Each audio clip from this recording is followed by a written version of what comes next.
parece que la tercera edad trae sus consecuencias. El cuerpo de alguna manera va pagando su factura. ¿A cuánto les dio varicela alguna vez? ¿Sí? ¿A quiénes les dio varicela?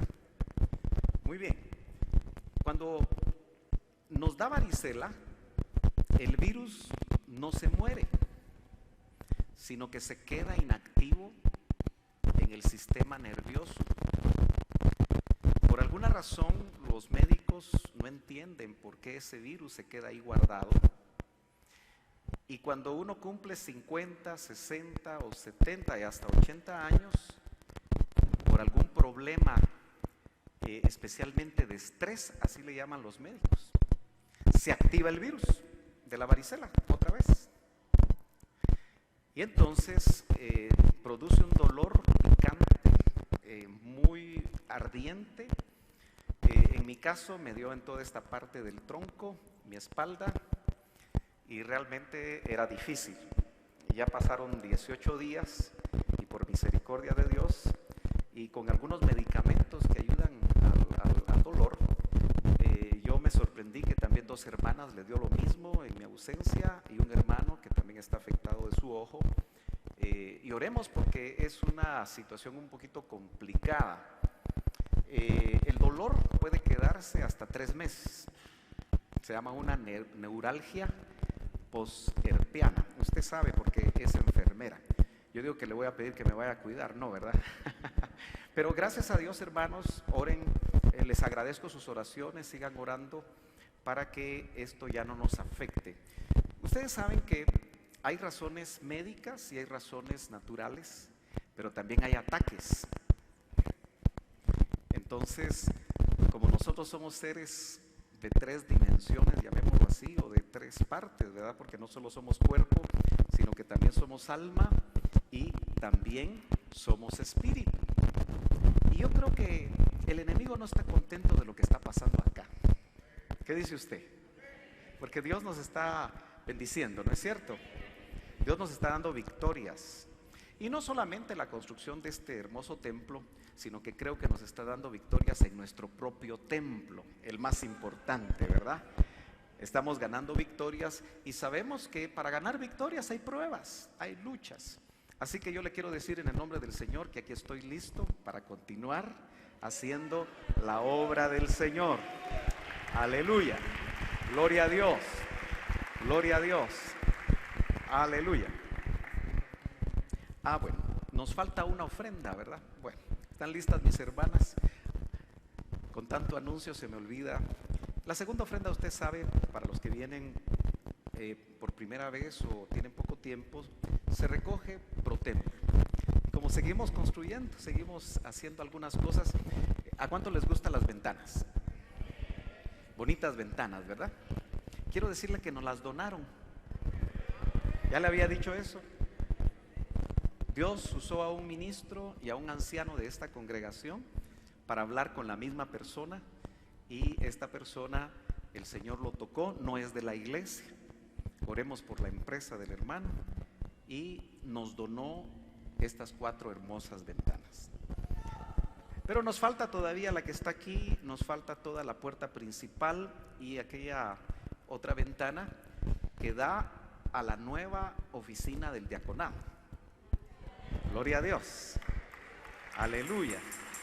Ya tiene piso, ya tiene techo, ya tiene puerta, falta su ventana, su luz, y esa ventana es corrediza porque desde ahí se va a distribuir la Santa Cena. ¿Cuántos dan gloria a Dios? Aleluya. El Señor es bueno, mis hermanos. Así que esta segunda ofrenda va dirigida exactamente para eso. También quiero saludar al pastor Álvaro Castañeda, que viene desde la ciudad de Oregón y otra vez nos honra con su presencia. Dios te bendiga, hermano Álvaro. Oremos por la ofrenda. Padre, gracias por esta segunda ofrenda. Yo te doy gracias, Señor, por el trabajo, por el negocio, por la fuente de provisión que tú das a tus hijos.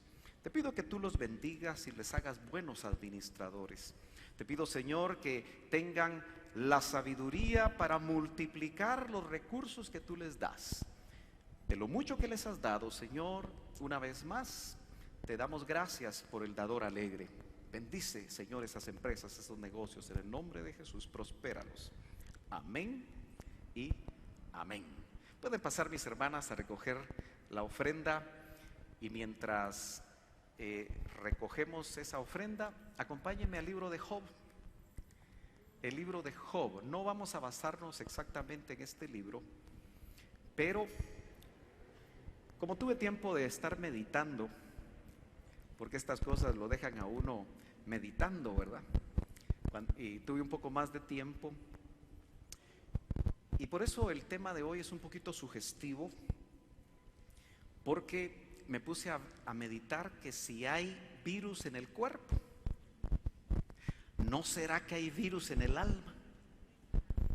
Que también pueden estar escondidos y que en determinado momento van a atacar nuestros sentimientos, van a atacar nuestros pensamientos, y que de la forma como este virus me afectó a mí, que pasó ahí guardadito por muchos años y que algo lo activó, ¿no será que también en nuestra alma, que usted sabe que el gran problema que tenemos nosotros los hijos de Dios es que hoy batallamos mucho con el alma? ¿Cuántos están de acuerdo conmigo que se batalla mucho con el alma? A veces la quisiéramos estrangular, ¿verdad? La quisiéramos agarrar y que se sujete, pero no se deja. Y obviamente lo que dice Job me llama mucho la atención, porque Job era un hombre próspero, ¿no es cierto? Era un hombre con una familia muy grande. No le faltaba absolutamente nada a Job.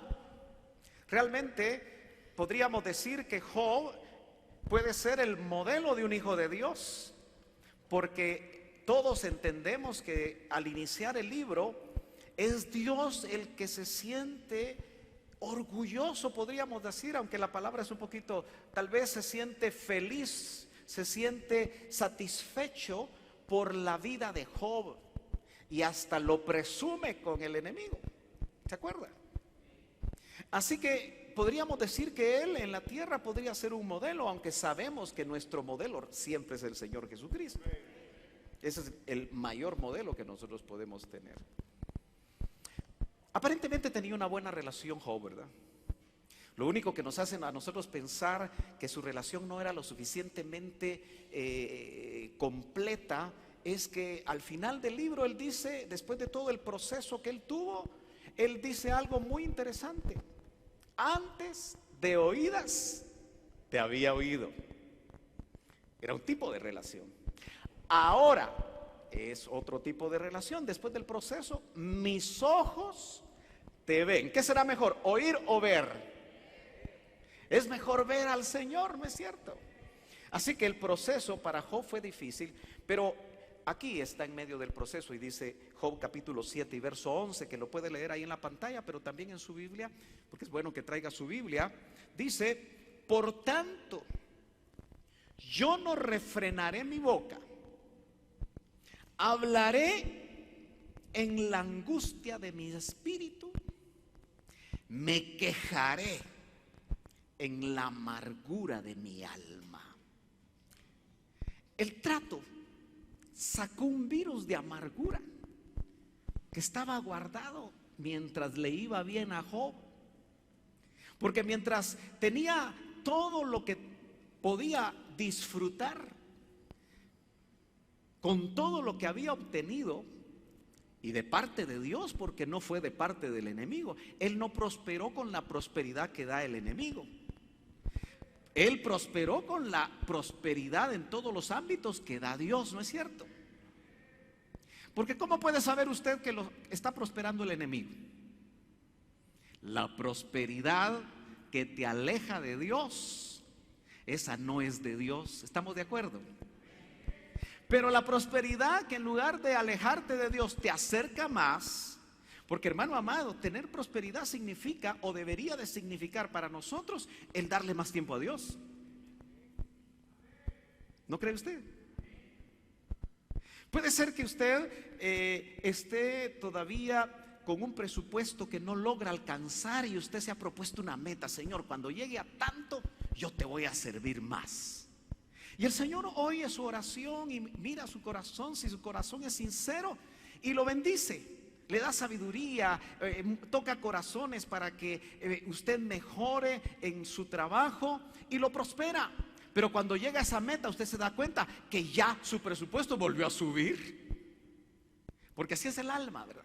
Quiere siempre más. El alma que todavía no está sujeta al espíritu siempre quiere obtener ciertas cosas que cree que le van a bendecir. Pero cuando Job empezó una prueba tan difícil, notamos que vino un virus de amargura. Y yo no sé si usted ha tenido la experiencia, hermano, de pasar situaciones en la vida cristiana. Yo conozco a muchos de ustedes que han caminado en el Señor por 30 años, 20 años. ¿Cuántos han caminado en el Señor por 30 años? Hay hermanos que han caminado 20 años. ¿Cuántos han caminado en el Señor por 20 años? Son nuevos cristianos todos aquí. 15 años. Los que no levantan la mano como que son recién convertidos. 10 años. Pues parece que los demás no son convertidos, ¿verdad? Porque no levantan la mano. No creo que todos tengan aquí 5 años. ¿Quiénes tienen 5 años de conocer al Señor? Bueno, muchos no levantaron la mano, así que vamos a hacer campaña evangelística. Aleluya, gloria a Dios. Pero hermanos amados, ¿no es cierto que hay experiencias difíciles donde puede haber un poquito de amargura en nosotros? ¿Conoce usted cristianos amargados? ¿Sí los conoce? Bueno, no voy a preguntar si los conoce aquí, porque la cosa se va a poner complicada, ¿verdad? Pero a veces hay hermanos con amarguras, porque no entienden la razón de la situación o el proceso que están viviendo. Entonces Job dijo, me quejaré. La gente amargada se queja. Si llueve, porque está lloviendo. Si hay calor, porque hay calor. Ahora usted no se puede quejar aquí de que en la carpa hay calor, porque la carpa está ahí. Ahí está guardadita, ya la vamos a usar. Pero de repente usted dice, ahora en Betel como hay de frío. Pues solo tráigase su bonito abrigo ahí caliente, su gorrita para que no tenga problemas con el frío. Pero a veces nos pasa eso, ¿verdad? No estamos contentos con nada. Ya somos hijos de Dios, lavados por la sangre del Señor, pero a veces hay virus en el alma que afecta los sentimientos. Porque ¿qué hay en el alma? Sentimientos. Y si nosotros pudiéramos hoy enumerar los sentimientos, es una gran lista de sentimientos, ¿verdad? Aquel que hace teatro sabe que lo primero que le enseñan en los teatros, para el que va a hacer teatro, es a ver si tiene características histriónicas que le permitan mostrar toda clase de sentimientos. Entonces a la persona le dicen una cara de enojado, una cara de feliz, y le enseñan cómo expresar con los músculos de la cara todos esos sentimientos. Y usted sabe que los que son más histriónicos, los actores que tienen esa facilidad, son los que ganan más los Óscars, porque hacen escenas donde realmente se creen el personaje y expresan todos esos sentimientos que el guión le está pidiendo que tenga. Ahora, a veces nosotros somos actores, ¿verdad? ¿Qué dice usted? Y actrices. Ponemos una cara de alegría en la iglesia, pero estamos llorando por dentro.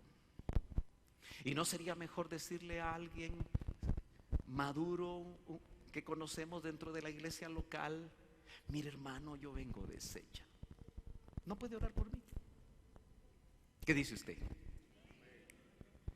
Sería dar a conocer, no a cualquiera, su alma, pero sí poder saber que en Cristo nos pueden ayudar, hermano, cuando esos problemas en el alma se dan.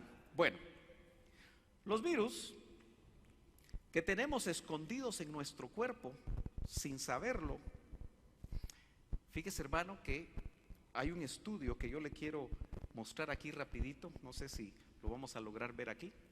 Lamentablemente creo que los colores no están muy bien, ¿verdad?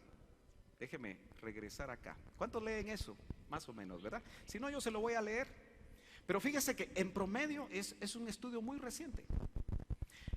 Las personas sanas, ¿cuántos aquí están sanos? Los demás están enfermos. Hoy vamos a orar por un montón de enfermos. Aleluya. Las personas sanas albergan, dice el estudio, unos 5 tipos de virus en sus cuerpos. Así que usted tiene 5 por lo menos tipos de virus.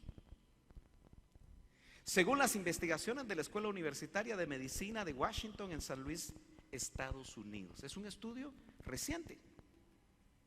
Ahora, fíjese que esto tal vez no lo va a poder leer porque lamentablemente nos salió mal aquí los colores, pero yo se lo voy a leer. Fíjese que dice, virus, un muerto viviente. Los médicos y los investigadores de la medicina tienen una gran duda acerca de si un virus es un organismo viviente o no, porque las características de los virus son muy raras. Usted sabe que dice el virus solo está activo, dice, al contactar con nuestras células. Si el virus no logra hacer contacto con nuestras células, no se puede reproducir y no puede hacer el daño que usted sabe que nos hace. Por ejemplo, un resfriado es provocado por virus y tienen la capacidad de mutar. Por eso es muy importante cuando usted está enfermo y le mandan 10 días de antibiótico, tome los 10 días de antibiótico, porque si toma 5 porque ya se siente bien, ese virus que usted tiene va a mutar y la próxima vez ese medicamento no le va a hacer efecto.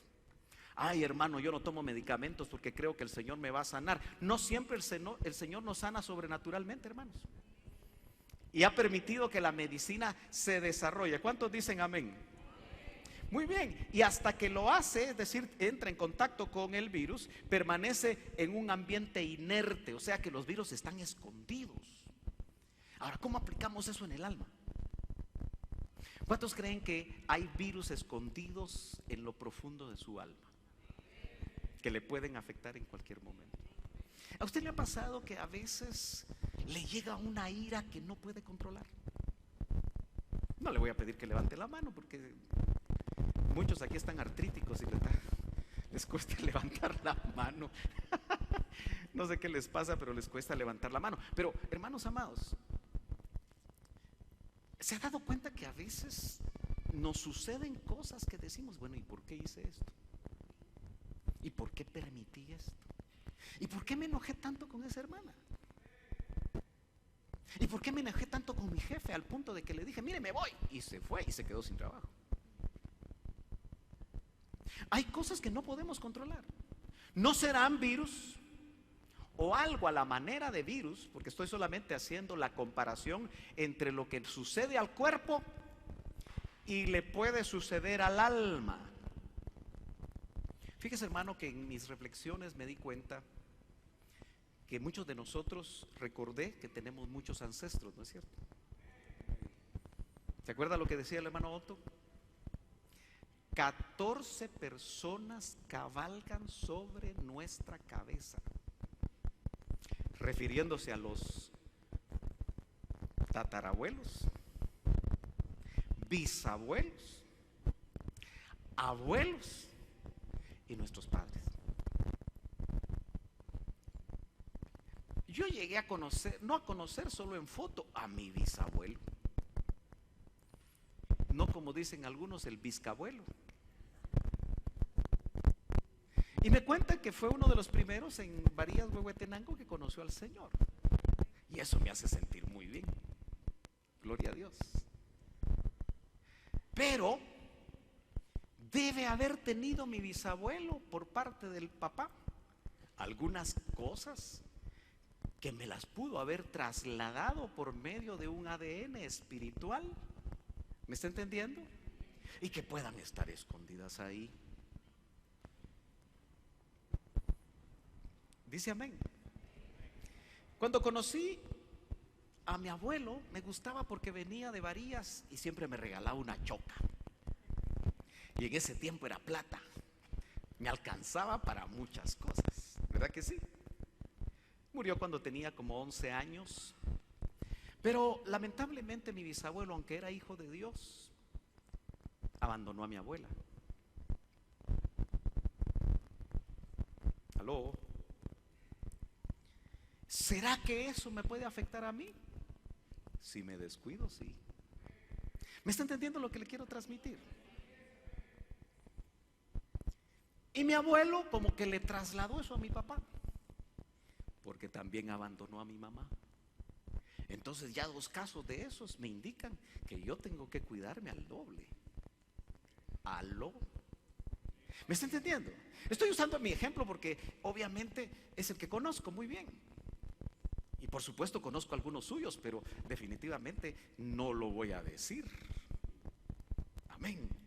Porque acuérdese, cuando usted se ministra, el sacerdote se come como hacía el sacerdote en la mesa de los panes de la proposición, que es tipo de la administración. 6 de los panes eran para el Señor y 6 se los comía el sacerdote.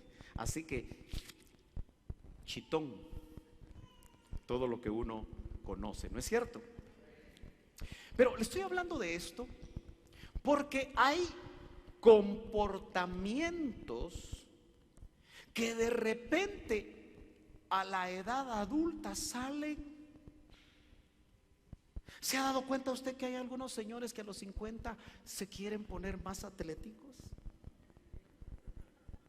Bajan de peso, se quieren poner ropa moderna. Eso es en el mundo, ¿verdad? ¿O será que también puede pasar en la iglesia? Dicen que gato viejo se come los ratones tiernos. ¿Ha oído usted? ¿Sabe de qué se trata eso? Que cuando les da, dicen el síndrome de bueno, aquí ya dijeron algo que no sé si es así o no, ¿verdad? El síndrome de la andropausia. Bueno, tienen otros nombres, ¿verdad? Pero lamentablemente, ¿usted ha visto matrimonios que después de 20, 30 años se terminan? No estoy hablando del mundo nada más. Es triste ver que en las mismas iglesias locales suceden cosas de ese tipo. ¿No será que le picó uno de esos virus y se le empezó a desarrollar porque algo en su alma que estaba guardado, que puede ser un ancestro? Entonces los ancestros son como virus que están ahí inertes, que si usted se descuida y los activa, su vida puede cambiar de un momento a otro. ¿Me está entendiendo, hermano amado? Muy bien. Dice, en efecto, la patogenia de los virus, ¿sí? Lo leo aquí más despacio. Dice, déjeme verificar aquí algo para que esto me funcione bien. Lo voy a leer desde acá. Dice, la patogenia de los virus, lo que notamos cuando lo sufrimos, eso se llama patogenia. O sea, yo sí lo sufrí bastante. Es la consecuencia de que han invadido nuestras células y que además de romperlas, porque estos que no tienen vida se meten a nuestras células y las destruyen. Son terribles los virus. Entonces dice, se diseminan por nuestro organismo ocasionándonos molestias o síndromes graves. Aquí ponen 2 ejemplos, como el de la hepatitis A, B y C o el VIH. ¿Usted sabe lo que es el VIH? ¿Cómo le llaman en términos normales? SIDA. Es un virus. ¿Y usted se ha dado cuenta que las personas no mueren de SIDA? Porque el SIDA no mata. Aquí tengo una estudiante de medicina, gracias a Dios. Porque el doctor, y aquí hay otro médico, aquí hay 2 médicos, ¿verdad? Así que yo no sé si se están riendo de lo que yo estoy diciendo, ¿verdad? Porque ustedes deberían de enseñarlo mejor. Pero estoy haciendo el intento. Pero lo cierto es que el virus del SIDA lo que hace es que destruye todo tu sistema inmunológico. Es decir, en palabras sencillas, tus defensas en el cuerpo. Así que te puedes morir de una neumonía, te puedes morir de un catarro mal cuidado, te puedes morir de cualquier cosa porque no hay un muro de defensa allá en tu cuerpo. Así actúa ese virus tremendo. ¿Será que hay algo que también destruye el sistema inmunológico del alma? ¿Será que hay cristianos que están viviendo un SIDA en el alma? Y que una mala mirada les afecta. Con una mala mirada se sienten mal. Con algo que les diga el esposo son hipersensibles. Y dice, no, me voy con mi mamá, dice. ¿Me estoy dando a entender? Son hipersensibles en sus sentimientos. Cualquier cosa los enoja. ¿Me estoy dando a entender? Porque no hay un sistema inmunológico. Ahora, yo quiero hacerle ver a usted, mi hermano, que realmente nosotros podemos, sin darnos cuenta, estar sufriendo los efectos de un virus en el alma, sin estar completamente seguros de lo que el Señor hizo en la cruz del Calvario, donde su sacrificio no solamente salvó nuestros espíritus, sino que también nuestras almas y finalmente nuestro cuerpo, porque lo va a glorificar. Entonces el Señor Jesucristo pagó el precio para que nosotros realmente podamos ser sanos en esas tres áreas. Déjeme ver cómo se ve ahora. Esto llamó mi atención y me hice la siguiente pregunta: ¿podrán haber virus en nuestra alma que permanecen inertes hasta que algo los activa? Ya dijimos que sí, ¿verdad? Muy bien. Por eso vuelvo a leer el pasaje y solamente leamos la frase que está en rojo. Me quejaré en la amargura de mi alma. Usted podrá en este momento ser lo suficientemente sincero con usted mismo para poner ahí: me quejaré por esto y esto que hay en mi alma. ¿Se animará usted a poner algo ahí sin que nadie lo sepa, solo usted y el Señor? Me quejaré en la ira de mi alma, podría ser. Me quejaré en la tristeza de mi alma.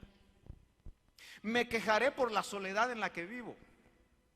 Me quejaré, agréguele usted ahí algo. Me quejaré en la insatisfacción de mi alma. Porque mire, hermano amado, usted sabe que hemos estado hablando de la religiosidad. Y obviamente debe haber un virus de la religiosidad en nuestras almas. Ya no hay ningún católico aquí. ¿Aló? Pregunto. Porque si vino y todavía no ha conocido al Señor, bienvenido. Lo amamos en el nombre del Señor. ¿Verdad que sí? Porque amamos con el amor del Señor a todos aquellos que son criaturas de Él, pero todavía no son hijos. Pero ¿cuántos de nosotros tuvimos? Es que hay una palabra un poquito fuerte, por eso pregunté. Y la voy a decir no para ofender a nadie. ¿Estamos de acuerdo? Pero hay una palabra entre nosotros que trata de definir a un católico bien metido y le dicen cachureco. Los jóvenes no entienden esa palabra, pero los adultos sí, ¿verdad? ¿Quién es un cachureco? Uno que está bien metido, un religioso bien metido, que hace todo lo que se hace en esa religión. Bueno, deben haber cachurecos evangélicos. ¿Aló? que solo se acostumbraron a hacer lo que se hace en la religión evangélica, pero que no les afecta nada en su vida, en su alma. Porque mire, generalmente la mayoría de nosotros nos sentimos muy bien en la iglesia. Aunque usted no lo crea, usted me hizo falta. Y yo sé que le hice falta. Así que nos hicimos falta. Gloria a Dios. Pero la vida cristiana continúa después de que pasamos el umbral de esas puertas. ¿Y se ha dado cuenta que a veces solo se sale del umbral y empiezan los problemas en la mente? O tal vez algo pasó en el culto con la esposa y la esposa solo está esperando que estar en el carro y gritarle al esposo. Eso no pasa aquí. Aquí todas las hermanas son bien bonitas, bien especiales. Están adornadas con ese adorno incorruptible de un espíritu apacible, como lo pide la primera epístola de Pedro. Dice amén. Ay Dios, esos amenes no convencen a nadie. ¿Se ha dado cuenta que a veces pasa eso? Es que ¿por qué te quedaste viendo a esa hermana? ¡Ja! No, si yo no la estaba viendo, dice. Como el hermano tiene un sutic, ¿verdad? Tiene los ojos medio torcidos, estaba viendo para allá y la hermana pensaba que estaba viendo para acá. Pero muchas veces suceden esas cosas. Van al supermercado y el esposo bien enojado porque en lugar de 500 salió 1000. ¿Se ha dado cuenta que ahora las facturas se complican? Y cada vez que usted va al supermercado dice, ¿y qué compraste de más? Ay, solo compré esta mi cosita que costó 300 quetzales, mi hijo.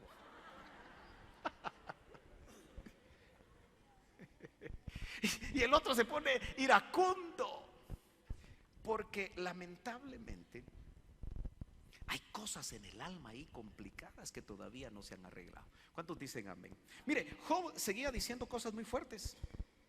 Job dice: aburrida de mi vida está mi alma.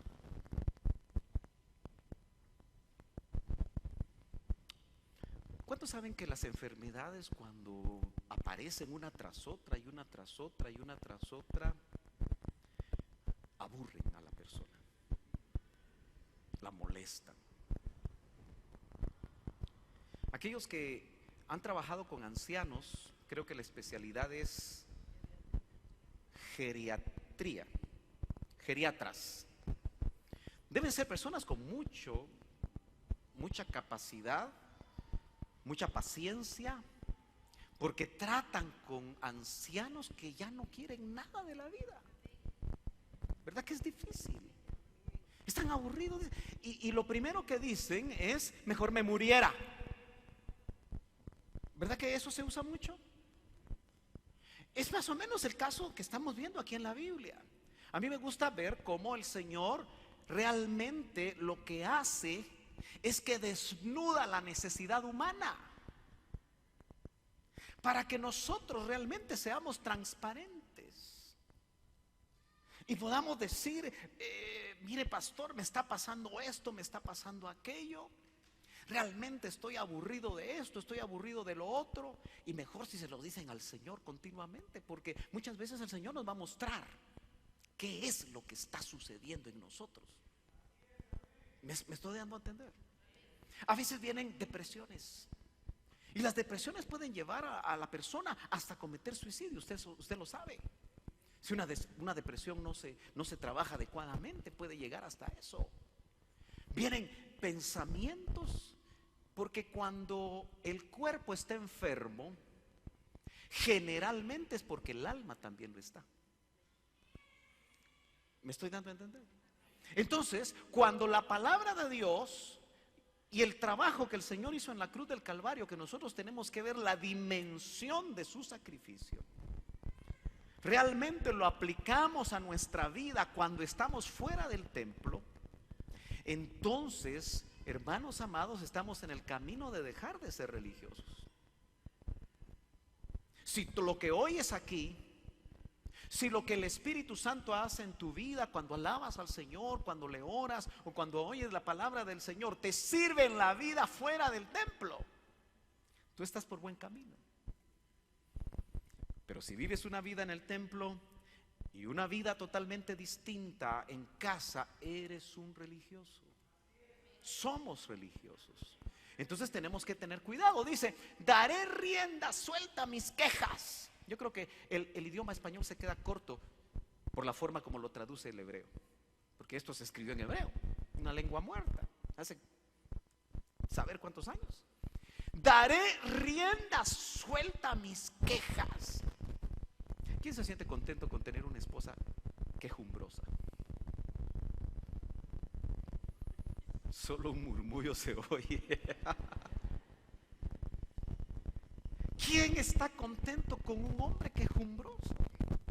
Se queja de la comida, se queja de que no le planchan bien las camisas, se queja de que la esposa no administra bien el gasto, se queja de los hijos, se queja del pastor, se queja de los ancianos, se queja de todos.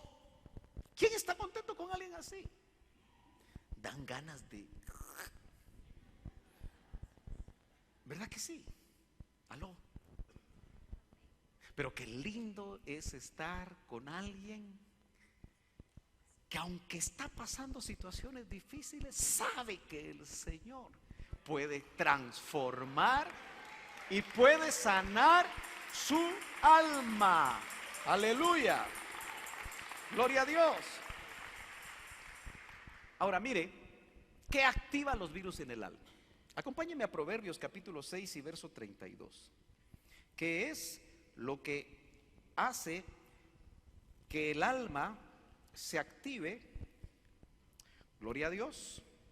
Que dice Proverbios 6, 32 al 35, dice, el que comete adulterio, voy a poner un ejemplo interesante que encontré. El que comete adulterio no tiene entendimiento.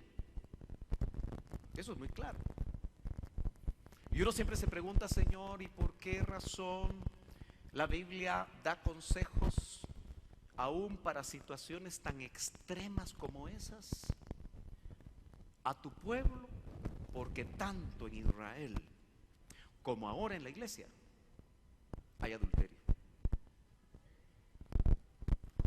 Aunque sea un tema difícil, pero lamentablemente tenemos que decir que en la iglesia local muchas mujeres y muchos varones especialmente cometen adulterio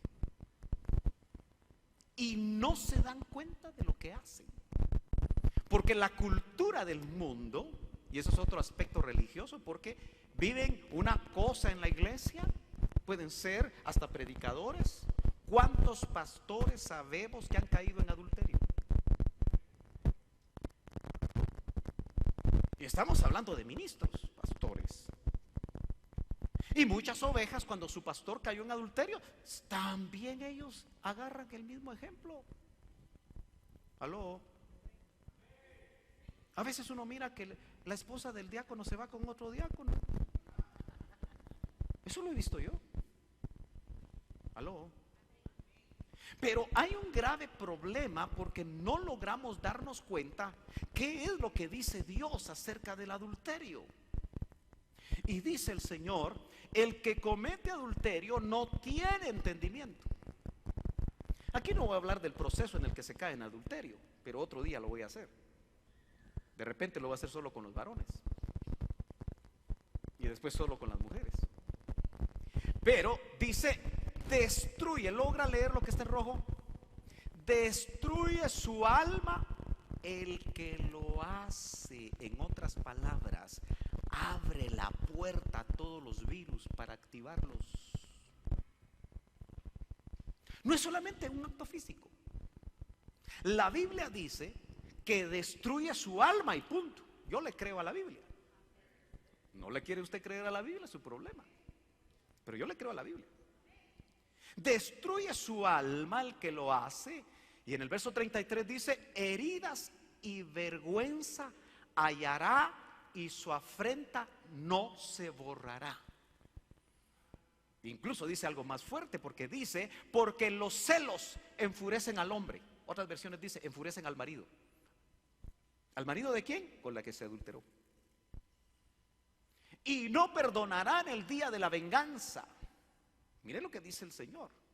No aceptará ningún rescate, ni se dará por satisfecho ese marido, aunque le des muchos presentes. O sea, el que adultera se juega la vida. Esto es serio.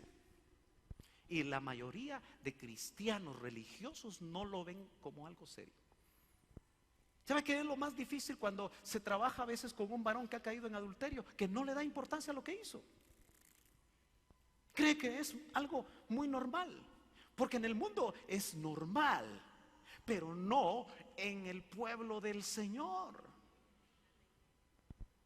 Muchos a veces me dicen: pastor, ¿y cuándo me va a devolver el privilegio? Digo yo: Señor, este cuate ni siquiera sabe lo que hizo. Le ama más el privilegio. Eso es religiosidad, hermano. Que sanar su corazón, porque si dice que se destruyó el alma, y hermano, la palabra hebrea que habla de destrucción ahí es shakhat, es una palabra difícil de pronunciar. Pero note usted que habla de decaer, el alma decae. Y se ha dado cuenta usted que cuando un virus nos ataca, lo primero que nos pasa es que nos decaemos a nivel de cuerpo. Y la palabra habla de decaer. El que comete adulterio decae su alma. En otras palabras, se enferma. Y necesita urgentemente a los médicos del alma. No funcionan ahí los médicos del cuerpo por muchos estudios que tengan. Tiene que ser un trabajo de un médico de almas. Y el médico de almas por excelencia es el Señor. Pero no vayas a caer en el error de decir: sí, es que yo solo se lo cuento todo al Señor. Porque si tú no te restauras, vas a volver a caer en lo mismo. Porque en tu cuerpo se va a establecer lo que el apóstol Pablo habla: las leyes de los miembros que se están prestando al pecado. ¿Ha leído usted que el apóstol Pablo habla de la ley en los miembros? Eso es un tema aparte que no vamos a tocar hoy. En otras palabras, el cuerpo te pide. El cuerpo te pide. El cuerpo te pide. ¿Me estoy dando a entender? Es un apetito que se abrió. Es una puerta que se abrió. Y que hay que cuidar de una manera muy cuidadosa, muy importante. Ahora, mire usted las acepciones de esa palabra: arruinar el alma, corromperla, dañarla, depravar, desperdiciar, destrozar, devastar, estropear, herir, merodear, quebrantar, ruina y violar. El que comete adulterio, y yo voy a agregar una cosa: el que tiene relaciones antes del matrimonio, que la Biblia le llama, ¿cómo le llama la Biblia? Fornicación, que viene de la palabra griega porneia. Hermano amado, hoy hay muchos jóvenes con el virus de la pornografía y lamentablemente muchos adultos. Estos son tiempos de hablar claro. No me puedo yo callar ante el ataque viral, porque los virus, una vez agarran las células, se multiplican. Imagínese usted, ese virus que a mí me atacó mis nervios, porque se aloja en los nervios de la piel, al punto que ni siquiera una sábana, si me roza, la puedo aguantar. Ahora veamos en el alma cómo hay situaciones, un adulterio, una fornicación y cualquier clase de pecado que permitimos en nuestra vida, creyendo y a veces autojustificándonos. Es que todo el mundo lo hace. Disculpe, hermano, pero si todo el mundo lo hace, usted va a ser diferente si ya nació de nuevo. Por eso aquí no cabe, señoritas amadas, La famosa prueba del amor es que si me amas, me vas a mostrar que me amas. Mire, si usted ya tiene anillo, es más peligroso ese tiempo. Porque entonces, como ya el varón dio el anillo, si es liberal, le dice, bueno, y no nos vamos a casar, pues. ¿Me estoy dando a entender, hermanos amados? No se puede pecar sin que haya consecuencias. Y no solamente consecuencias a nivel de cuerpo, porque lamentablemente hasta que no vayas al altar se puede romper la relación. Y ojo, aquellos que fornican antes de casarse generalmente dañaron sus almas. Y muchos de ellos no se pidieron perdón, no entraron en un proceso de restauración. Y eso es una pésima base para poder levantar su matrimonio. Yo lo tengo que decir así de claro. Entonces, ¿se acuerda que el verso decía que también no solo destruye el alma, sino que hay heridas y vergüenza? Ojalá que el tiempo me permita a mí llegar a esos dos conceptos. La palabra heridas en el hebreo es la palabra nega, que significa golpe. Solo que estos son golpes al alma. Acuérdese que dice que destruye su alma. Que dice un golpe que se descarga, es una mancha, pero me llama la atención que puede ser y se puede traducir esa palabra como una persona o un vestido con lepra. Usted sabe que el pecado en la Biblia, la lepra es tipo del pecado en la Biblia. Y el leproso era apartado del pueblo de Dios y solamente un sacerdote podía definir si esa persona había sido sanada de lepra para poder volver a la comunión con el pueblo. Así de fuerte era en el Antiguo Testamento. Si nosotros aplicáramos eso, esta iglesia probablemente estaría vacía. Ay, hermano, ya me echó a mí algo. La palabra del Señor dice que nosotros podemos caer en pecado, hermanos. ¿Sí o no? El pecado nos puede alcanzar. Y aquí no se clasifica pecados pequeños ni pecados grandes. Todo aquello que va en contra de la santidad de Dios es pecado. Todo aquello que va en contra del carácter de Dios es pecado. Dios es veraz, ¿no es cierto? Él dijo, yo soy el camino, yo soy la verdad y yo soy la vida. Eso quiere decir que cualquier mentirita blanca, como decimos para justificarnos, delante de Dios es pecado. Aunque usted no diga amén. Cada vez que mentimos, y ya se dio cuenta que a veces mentimos, y no a veces, casi siempre la mayoría de veces que se miente es para salvarse de algo. Te dice el jefe, ¿y por qué vino tarde? Ah, es que pinché llanta. Muchos matan a sus padres, ¿verdad? Se me murió mi mamá y por eso no vine estos 3 días. Y le dice el jefe, ¿usted cuántas mamás tenía? Porque hace 3 años dijo lo mismo. ¿Me estoy dando a entender? Entonces, dice, llaga. Gracias a Dios a mí no se me hicieron llagas. Aquí hay otra doctora. Pero parece que el herpes a veces se produce en llagas.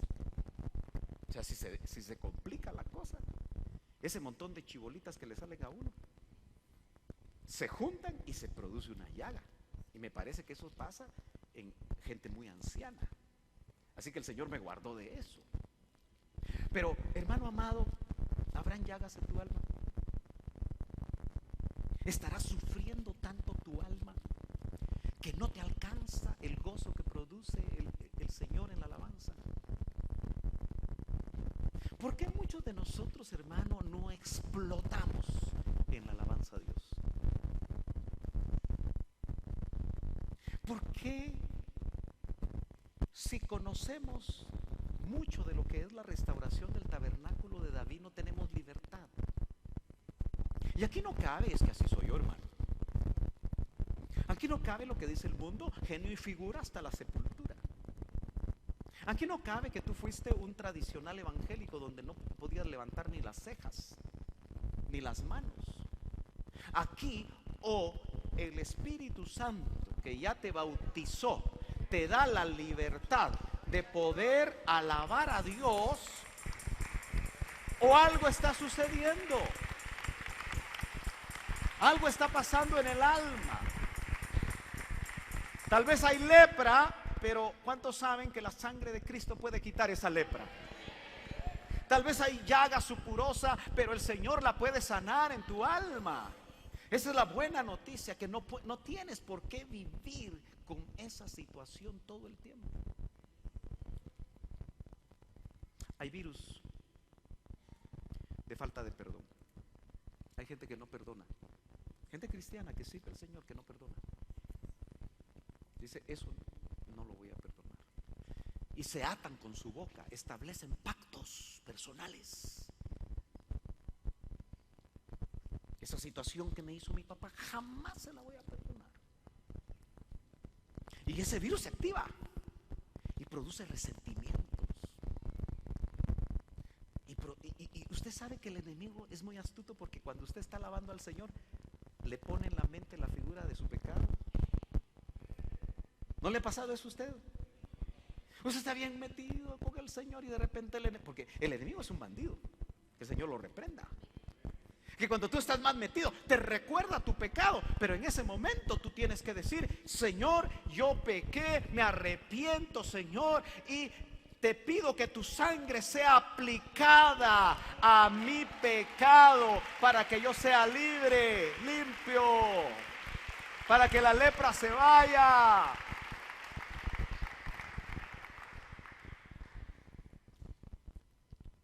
¿Cuántos creen que la sangre de Cristo todavía está viva? Fue presentada en el tabernáculo no hecho de manos, y por eso sigue limpiando nuestros pecados. Pero espera que nosotros nos arrepintamos. Dice, el que ha pecado, abogado, y eso es gratis. Abogado tenemos para con el Padre, a Jesucristo, el justo. No cobra, porque siempre hay uno que nos está demandando, que actúa como fiscal, y es el diablo. Que el Señor lo reprenda, porque así estaba atacando a Job. Es que Job no te hace sacrificios, no tiene una buena relación contigo y no hace todo lo que hace. De balde, le dijo el fiscal. Es que tú tienes un cerco que lo proteges. Qué lindo saber que tenemos un cerco, ¿verdad? Pero lamentablemente a veces nosotros, hermanos, aportillamos el vallado. A veces dejamos espacios en nuestro proceder pequeñitos, y dice que las pequeñas zorras echan a perder los grandes viñedos. Destrucción del alma, heridas que ya vimos cómo se amplifica, y vergüenza.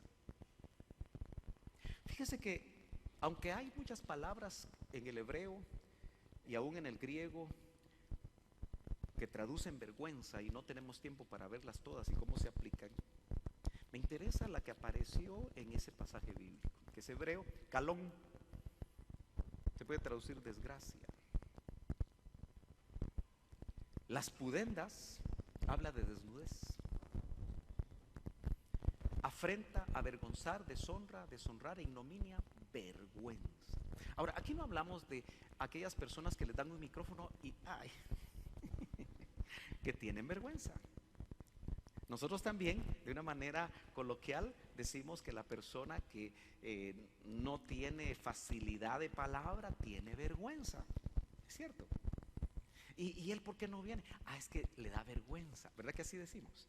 No se refiere nada más a eso. Es mucho más profundo, y en estos minutos que me quedan vamos a tratar de ver qué es la vergüenza. Es algo que está escondido en nosotros como un virus que se activa de repente. La vergüenza es una maldición. También nos damos cuenta que Hebreos capítulo 2 y verso 6 nos dice realmente lo que Dios ha esperado para nosotros. Dice, pero uno ha testificado en cierto lugar diciendo, ¿qué es el hombre para que de él te acuerdes? ¿O el hijo del hombre para que te intereses en él? Le has hecho un poco menor que los ángeles, le has coronado de gloria y de honor, y le has puesto sobre la sobra de tus manos. Todo lo ha sujetado bajo sus pies. Miren qué propósito más maravilloso para nosotros. Porque al sujetarlo todo a él, no dejó nada que no le sea sujeto. Pero ahora no vemos aún todas las cosas sujetas a él. Lamentablemente este propósito se detuvo por el pecado que entró al hombre. Nuestro pecado, hermanos amados, lo que permitimos en nuestra vida que no le agrada a Dios, limita el plan de Dios para nosotros. Usted tiene que saberlo. Dice, es decir, a Jesús coronado de gloria y honor a causa del padecimiento de la muerte, para que por la gracia de Dios probara la muerte para todos. El que tenía gloria y que tenía todo, bajó a la tierra a morir por nosotros, para que el pecado ya no se enseñoree de nosotros. ¿Cuántos dicen amén? Bueno, definamos un poquito más lo que es la vergüenza. Es el sentimiento que nos dice, yo soy algo malo. Y generalmente, hermano, esa vergüenza, lamentablemente, no la transmiten los padres. Porque los padres que han recibido vergüenza, imparten vergüenza a sus hijos. ¿Cómo es que realmente se va activando esto? Cuando nos corrigen inadecuadamente los padres. ¿Quién fue corregido inadecuadamente en su niñez? Sea sincero. ¿No está usted deshonrando a sus papás? Yo creo que la mayoría de nosotros fuimos corregidos inadecuadamente.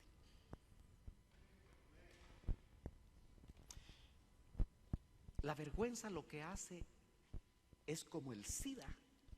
¿Se acuerda que hablamos del SIDA del alma? Atacar nuestro sistema inmunológico, que es nuestra identidad. Porque muchas veces los padres, en su corrección inadecuada, no separan el comportamiento del niño de su identidad como hijo. ¿Me estoy dando a entender? Le voy a poner un ejemplo porque yo creo que eso nos va a ayudar un poquito más. Pero déjenme leer estos pensamientos. La vergüenza es como el virus del SIDA. Este virus ataca el sistema inmunológico de tu cuerpo. Eso es lo que pasa con la vergüenza. Ataca tu sistema emocional y espiritual para que, como dijimos anteriormente, cualquier cosa te afecte. La vergüenza viene cuando nos obligan a hacer algo que aún no podemos hacer por causa de nuestra edad. Un ejemplo sencillo. Muchos niños están naciendo aquí. Gloria a Dios. El área de sala cuna se está llenando. También el aula que le sigue hay bastantes niños. Pero ¿cuántos saben? Y le voy a poner un ejemplo sencillo, que las maestras que alguna vez dieron clases aquí saben que un niño pequeñito no tiene motricidad fina, solo tiene motricidad gruesa. ¿Sí? ¿Saben de qué estamos hablando? Por ejemplo, ¿cuántos papás, cuando ya el niño empieza a tomar en vaso, y generalmente se le da un vaso de vidrio en lugar de un vaso plástico, y le ponen al niño el vaso a la par de su comida? Eso es un error garrafal, porque como los niños en su motricidad gruesa mueven las manos así. ¿Cuántos sabían eso? Entonces, si tú le pones el vaso aquí lo va a derramar. Siempre.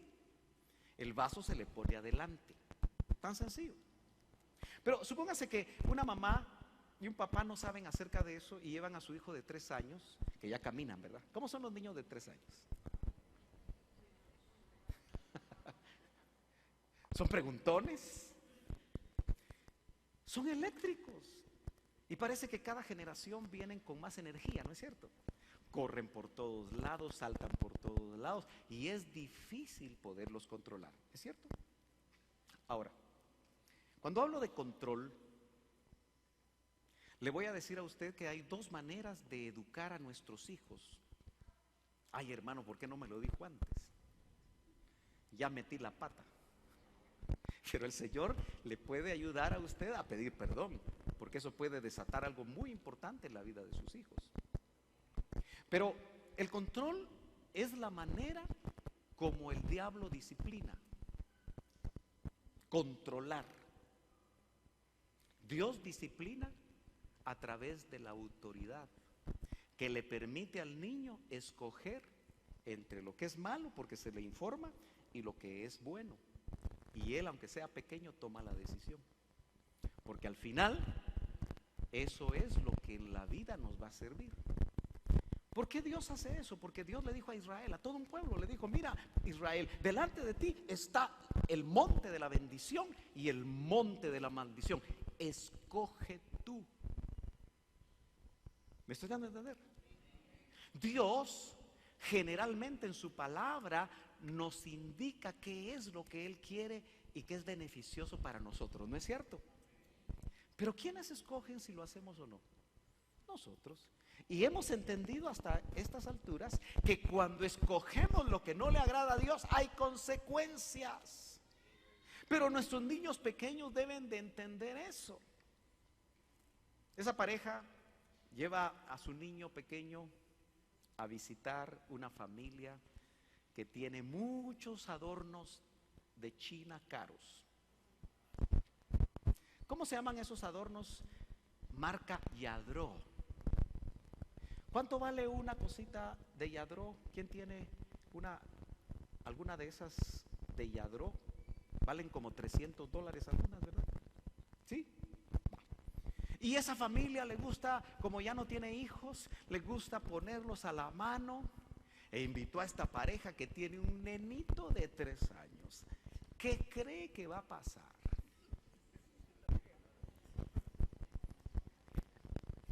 Va a romper algo ese niño. Pero ojo, ese niño es niño. Y se comporta como niño. Pero si tiene que pagar el papá $300, ¿cómo va a estar el papá? Feliz con su hijo. Aleluya. Hubieras quebrado 2. Y como ese papá fue trabajado mal, con un tipo de corrección inadecuada, yo le aseguro que se lo lleva así, o de enfrente de todos, le pega. Y todavía cuando sale le dice un montón de cosas: no servís para nada, ¿cómo es posible que te dijimos? Están tratando los padres que el niño haga algo que todavía no puede hacer, y en una mala corrección dañan su identidad. Porque ese hijo, aunque rompa todos los Yadro, sigue siendo tu hijo. Y la identidad de él es que es tu hijo. Como la identidad que a nosotros nos debe de ayudar siempre en todos los aspectos de nuestra vida es saber que somos hijos de Dios, del creador del universo. Aunque no tengas un centavo en la bolsa, eres hijo de Dios. Y Él va a hacer algo en tu vida para que tú tengas lo que necesitas. Pero el problema es que cuando a ti te exigen esas cosas que tú no puedes dar, te llenas de vergüenza. Y una persona llena de vergüenza se aísla. Porque el SIDA, que se llama vergüenza en su alma, empieza a corroer sus relaciones. Ya le dije que es una persona que todo le afecta. Es una persona que se aísla, Es una persona que aún dentro de la iglesia se ven características de lo que está sucediendo en su corazón. Y realmente el Señor tiene para nosotros una forma de poder trabajar. Mire lo que dice Romanos 5:8. Yo voy terminando. Es un pasaje maravilloso. El Señor me dio un canto que algunos me ofrecieron ponerle ponerle música, pero no me lo cumplieron. Aló. Pero dice, pero Dios demuestra su amor para con nosotros en que siendo aún pecadores, Cristo murió por nosotros. Aleluya.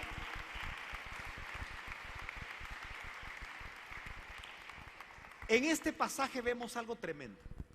Cuando usted y yo éramos pecadores, Cristo murió por nosotros. Quiere decir que Él sabe cómo corregir. Porque la corrección del pecado sabía que el hombre no la podía hacer por sí mismo. Y entonces, en lugar de destruir, porque la paga del pecado es muerte, envió a su Hijo para que muriera por nosotros. En otras palabras, el Señor lo que hizo fue que separó nuestra identidad de nuestro comportamiento, porque aun cuando nosotros éramos pecadores, que era nuestro comportamiento, Cristo murió por nosotros con un amor incondicional. Ese es el amor logos, mejor dicho, ágape, el amor ágape. Ese es el amor incondicional. Entonces, quiere decir que el Señor, aun cuando nos va a disciplinar, separa nuestro comportamiento de lo que nosotros somos. Entonces, hermano, terminando, cuando usted corrija a su hijo, aunque sea un adolescente o sea un adulto, porque hoy en día muchos jóvenes adultos se quedan en casa, algunas están poniendo la escoba al revés o la escoba detrás de la puerta para que salgan. Pero cuando usted corrija, separe el comportamiento de su hijo de su identidad y trabaje con esa persona corrigiéndolo con autoridad. Un pequeño ejemplo y termino. ¿Cuántos saben que los muchachos cuando ya van a la U quieren carro? Aunque sea un pichirilo. Y dicen, papá, yo veo cómo lo arreglo. ¿Verdad que quieren su vehículo? Y muchos tienen la oportunidad de darles su carrito. Pero ¿cuántos de los padres cristianos que aman a sus hijos les ponen hora para regresar?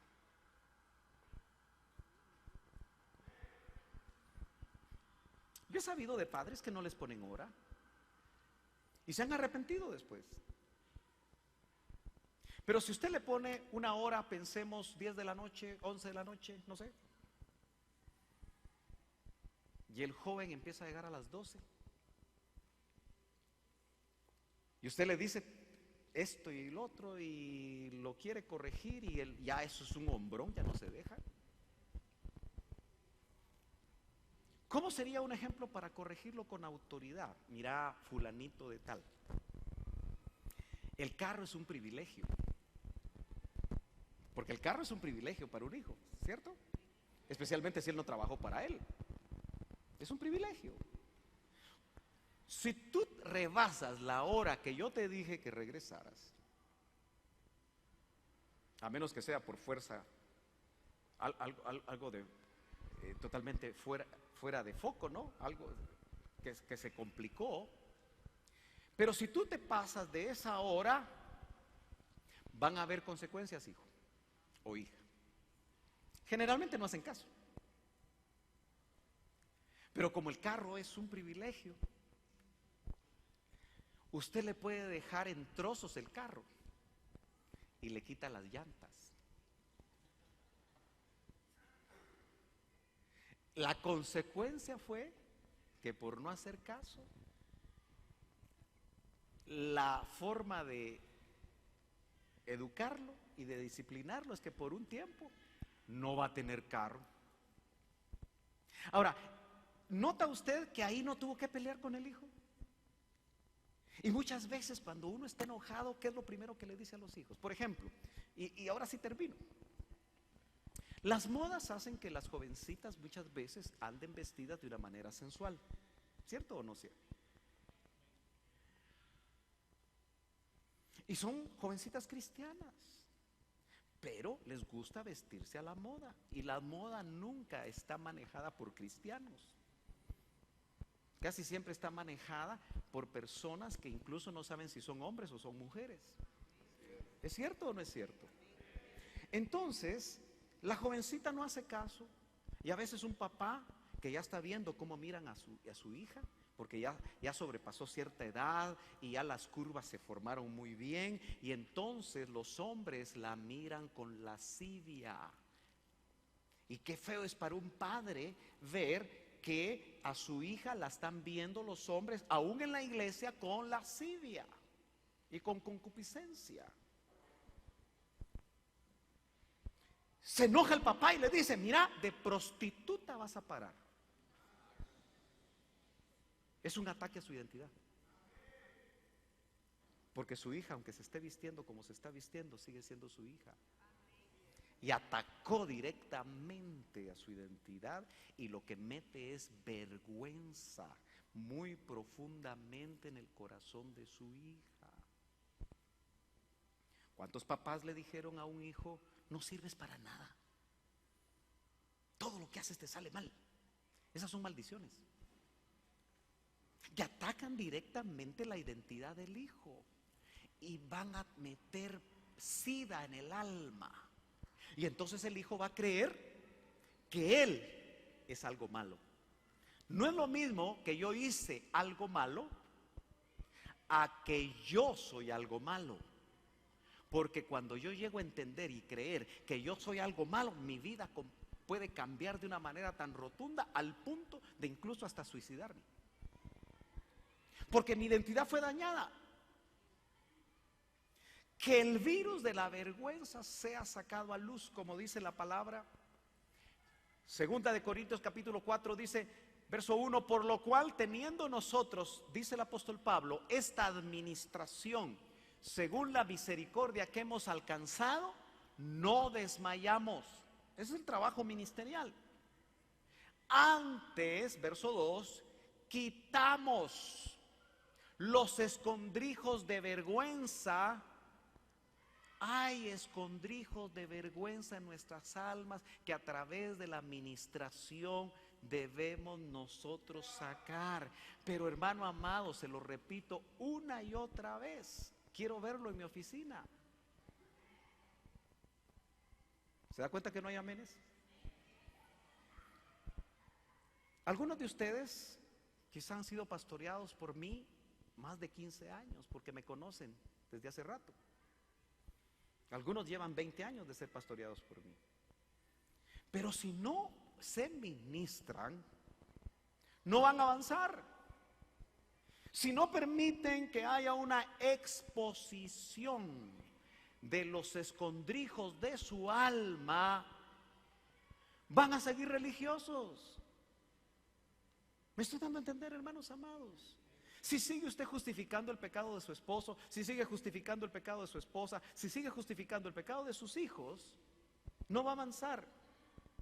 Aquí, hermano, tenemos que dejar de lado el qué dirán y confiar que cuando abrimos nuestro corazón, eso no va a salir. Y yo siempre le he dicho esto, hermano, porque es una trampa. Mire, hay gente que viene a ministrarse y se le pincha la llanta. Ese es el diablo. O se enferma. O se enferman sus hijos, porque el enemigo no quiere que sea sanada la persona. Y la palabra de Dios dice: antes quitamos los escondrijos de vergüenza, no andando con astucia. Note que está hablando de un trabajo ministerial, ni adulterando la palabra de Dios, sino por manifestación de la verdad, encomendándonos a nosotros mismos a toda conciencia humana delante de Dios. Si usted no expone su alma, si esos escondrijos donde hay vergüenza no salen, no se exponen delante de Dios y delante de un ministro que pueda ayudarle. Acuérdese, aquellos, ¿cuántos leprosos? 7. 7 leprosos eran. 10 leprosos. Ok, fueron sanos por el Señor. Pero de los 10, ¿cuántos volvieron al sacerdote? Solo uno. ¿Por qué volvió al sacerdote? Porque en el antiguo pacto era el sacerdote, el ministro, el que tenía que darle el salvoconducto que estaba sano. Eso quiere decir, hermanos amados, que si se expone un virus en el alma, nosotros tenemos que esperar que el proceso de sanidad sea completo. ¿Cuántos dicen amén? Yo no sé qué virus tiene usted.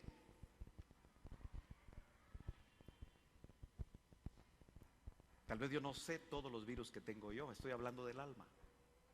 Porque en el cuerpo dice que cada uno de nosotros tenemos 5.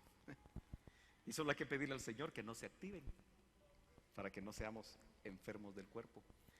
Pero a nivel del alma, hermano amado, póngase de pie. Yo ya terminé de predicar, pero déjeme ministrar un momentito. Yo sé que tal vez usted tiene prisa,